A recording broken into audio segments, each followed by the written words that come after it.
Sir, जिंदगी जीने के लिए जल अत्यंत महत्वपूर्ण है और हम कहते भी हैं जल ही जीवन है, लेकिन इसको हम कैसे सुरक्षित रखें और यह हमारे किस प्रकार से उपयोग में आ सकता है, इस पर आज चर्चा करने के लिए हमारे साथ विनोद जिंदगी जी, जिनका नाम ही है जिंदगी और वह जीते भी हैं जिंदगी को संवारने और जिंदगी को बनाने के लिए। विनोद जी, बहुत बहुत स्वागत है आपका वॉइस इंडिया न्यूज में। सर कैसे हैं? बहुत अच्छे हैं सर। क्या इस बार आप जल पे लेकर के आए हैं अपने विचारधाराओं को? अपना जिस तरीके से जल की धारा प्रवाहित होती है, उसी तरह आपकी विचार की धारा जल पर प्रभावित होती है। तो क्या कहना चाहेंगे जल के विषय में? जल के बारे में बताने की तो कोई आवश्यकता नहीं कि जल कितना महत्वपूर्ण है इस शरीर के लिए। जी, मुझे लिखना पड़ा। समुद्र बहुत बड़ा है, पर पीने का पानी थोड़ा है सर। बस 4% है पीने का पानी। इसलिए पानी की संरक्षण करने के लिए अत्यंत महत्वपूर्ण कदम उठाने की आवश्यकता है। तो क्या कहना चाहेंगे दर्शकों को? अपना किस तरीके से आमतौर पे आप देखें घर में लोग बहुत जल को बर्बाद भी करते हैं, जल को इकट्ठा लोग करते हैं कि एक हफ्ते उसके बाद उसको फेंक देते हैं। तो इस बार इन लोगों के लिए, ऐसे सज्जनों के लिए आपकी क्या विचारधारा है? ऐसे तो जल को फेंकना नहीं चाहिए, कभी खराब नहीं होता जल जी। दूसरी बात में, ये जो छोटे मोटे हैं ये तो नहीं रुक सकते हैं। जो जल के बर्बादी हैं वो छोटे मोटे नहीं रुक सकते हैं जी। इसके लिए बड़े पैमाने पर हमें वर्षा के पानी को पूरी तरह से तालाब, गढ़ई, गुड़हा ये सब में संचय करना चाहिए, जिससे कि पानी नीचे जाए।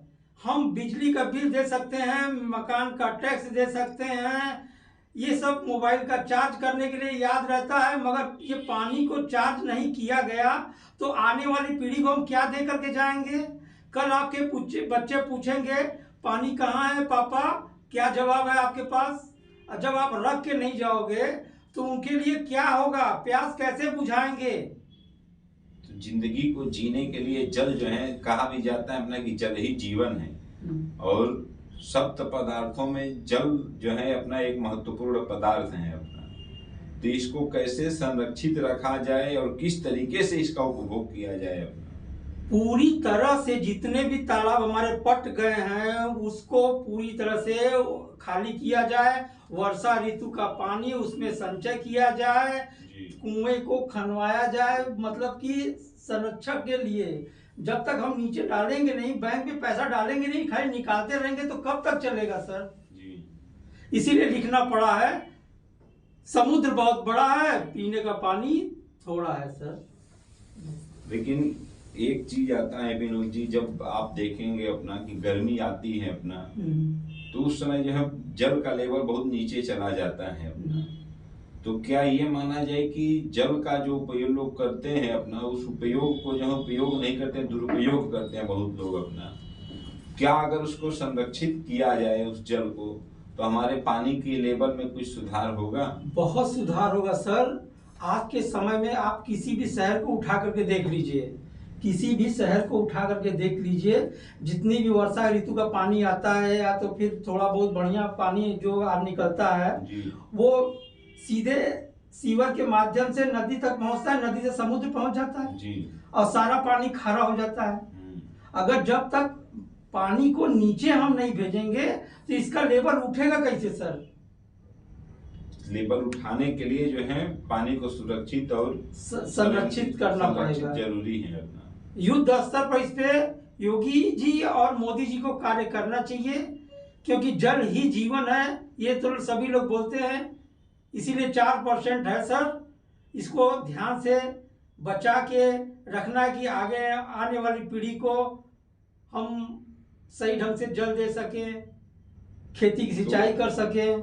सरकार भी कई तरीके की योजनाएं जल पे ला रही है अपना, जैसे हमारे पेड़ पौधों को अपना जल चाहिए अपना। सरकार के पास भी कई तरीके की योजनाएं हैं जल के लिए।